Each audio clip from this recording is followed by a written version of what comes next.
So the starting point really was the early days of the cycling campaign. Those of you who were around in 1977, the road past the cathedral was still the A4, the main road from London to Fishguard. And this was the very first rally which Cyclebag, which was set up in July 77, had, as you can see, in the autumn that year.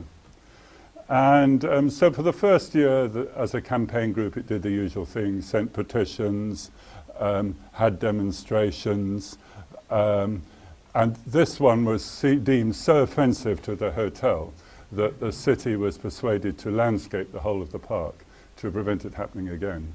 And so the landscaping you now get on the park was deliberately put in place to stop this happening. Anyway, in 1977, this very crude sketch is intended to show that there was not one single metre of cycling facility in the whole of Bristol and its surrounds. Not a single one. And the number of cyclists were relatively few.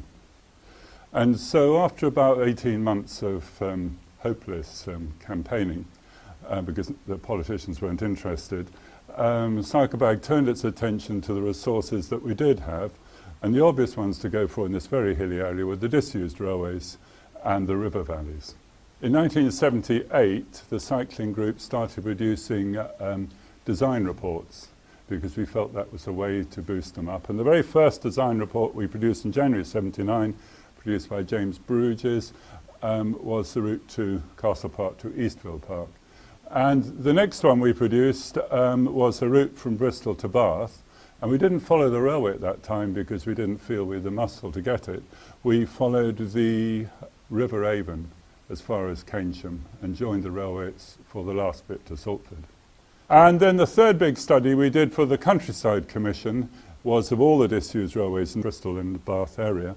And that's the survey team going over the top of Pensford Viaduct, which is a route we've still not acquired.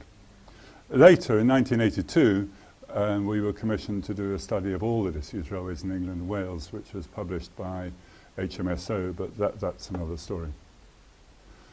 So by 79, we've got the documents out, and we banged in a planning application from Bitton Station to Bath, which is 8 kilometres, and we built it with sort of quasi slave labour for £10,000, and so the 5 miles from Bitton to Bath was built over 3 months from in 1979, and all we did was tip about 1,000 tonnes of limestone dust straight onto the ballast.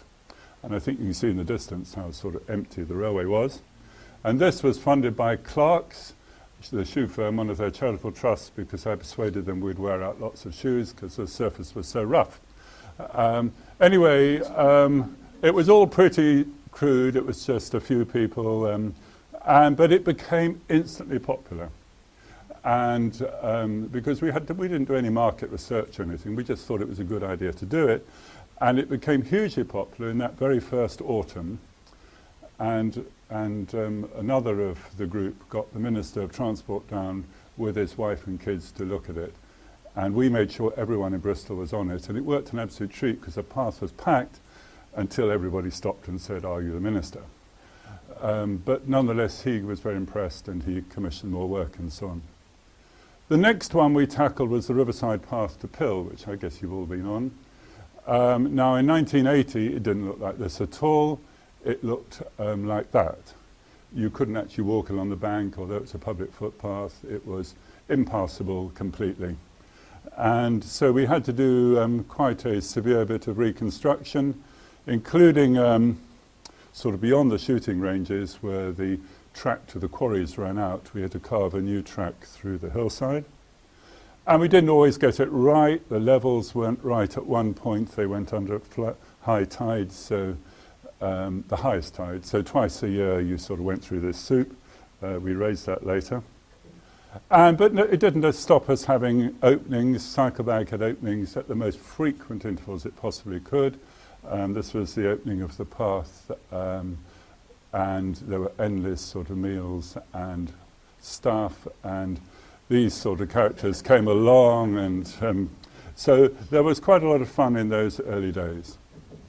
And then the third thing we tackled was the Kennet and Avon.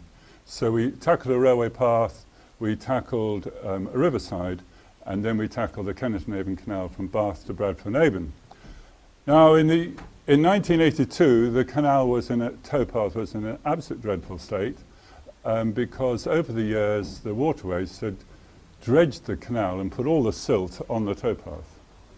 And we were actually very fortunate in funding this because we'd made an application to the Countryside Commission. They sent their rep along, and it was a dreadful day.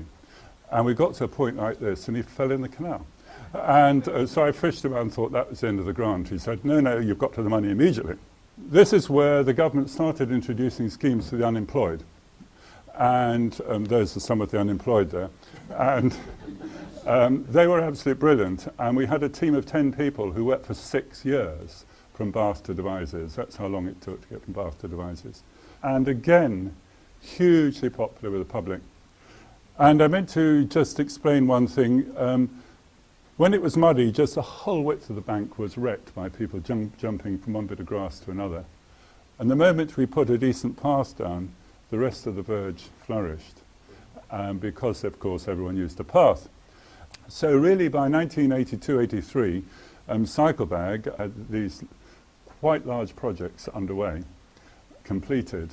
And really, they then decided they would start building wherever they had the chance. And they built in Swindon and Axbridge and Plymouth, anywhere in the West Country where there seemed to be a good idea going.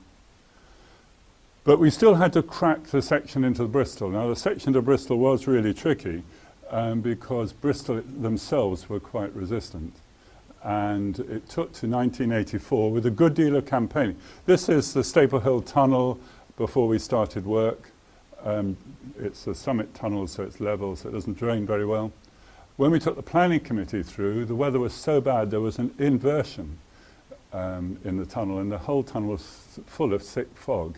So the planning committee went through, led by the woman chairman, and she tripped over something soft and soggy. And we thought that was the end. And when she came out, she said, "What was that horrible thing?" And one of her colleagues said it was him lying down waiting for her. So we got away with that one. Anyway, to win it, we had to do quite a lot of campaigning, and this is one of the more spectacular campaigns we did in front of the council house. And we had 3 or 4 sessions where we put this polypropylene. This dose of stuff, by the way, it goes under the stone.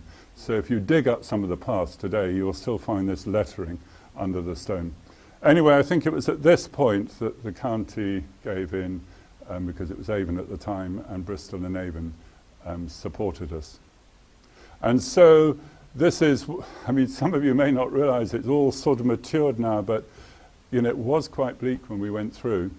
And we again had openings at the drop of a hat. And really, the last piece to be built was the piece coming out of the park where you now go under the railway viaduct of the link road, is it called? I never know, the spine road. And at that time, the spine road was a railway viaduct, believe it or not. And we had only 4 days to build that quarter-mile section because the railway that is still there taking the waste out, we were able to get a 4-day slot over a bank holiday from the railways to have occupation, it's called. So we had a lot of people working in the spring bank holiday weekend of 1985 to build the whole quarter-mile in 4 working days. And there were teams like this. This is going underneath the main road at Lawrence Hill. We had to, this is the bus station, we had to widen it out with a new concrete wall to get even the narrow section you have at the moment. And all the time this was going on, HTV were filming it. And this is HTV with, I'm not sure who the very important people were, but we were competing against 4 other projects in the UK over this 4-day period. And Bellamy was the judge. And at the end of the 4 days, of course, Cyclebag won. So we're very pleased with that. Anyway, this camera crew went up and down on the railway line, which we got closed for 4 days, whilst the rest of us were slaving beside. And that really was, if you like, brought us to the end of a particular phase of construction by volunteers. And this was probably our largest single effort to a quarter-mile in 4 working days. And now, of course, it looks like that. This was the first bridge that I bought that goes over a mainline railway, and I have to say the engineers in the railway at that time were very, very supportive. And of course we had parties. I haven't got a photograph that shows it, but the musicians for some reason decided to light the tunnel by burning piles of rubber tires through it, which, as you can imagine, didn't go down terribly well. But nonetheless, by 1985, by spring of 85, we've got the route all the way from the centre of Bristol to the centre of Bath. It became very popular, as you know. It's probably heavily overused now at commuter time. And it's used throughout the year. That was in the rain just last week. Now, the reason why all this could happen was because the Tory government at the time produced job creation programmes, which were actually quite good, and the variety of programmes. And at one stage, I had 900 people on these programmes working for me as the one engineer.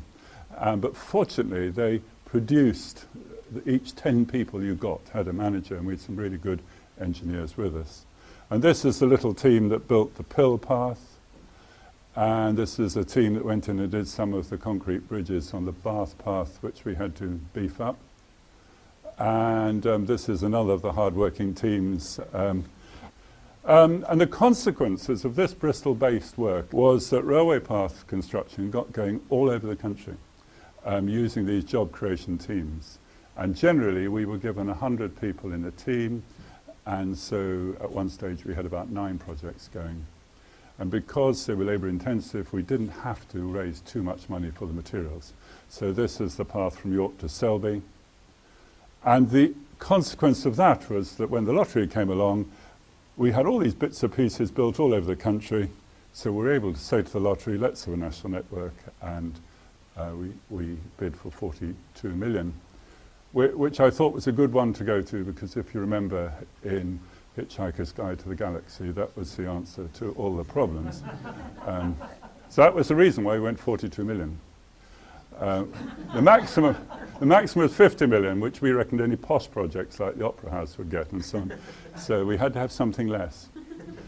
Anyway, the interesting thing on that was that the lottery project was to open 2,500 miles by 2000, and in fact, because of a very, very large number of enthusiastic local authorities, twice that was opened. And of course, the purpose of the national network wasn't to cycle hundreds of miles. It was to raise the profile of cycling in hundreds and hundreds of local authorities and towns. And of course, a lot of extraordinary things came out of it. Just a few local examples. This is the bridge over the A4 near Caen. This is the bridge over the river in Chippenham. North Wiltshire did a magnificent job with 3 big bridges. This is the bridge at Exeter, Miller's Bridge, which the outgoing county engineer was determined to get built as a memorial to himself. There's nothing wrong with that. This is the Lune Bridge at Lancaster, which has transformed cycling in Lancaster and Morecambe. And altogether about 50 big bridges were built at that time.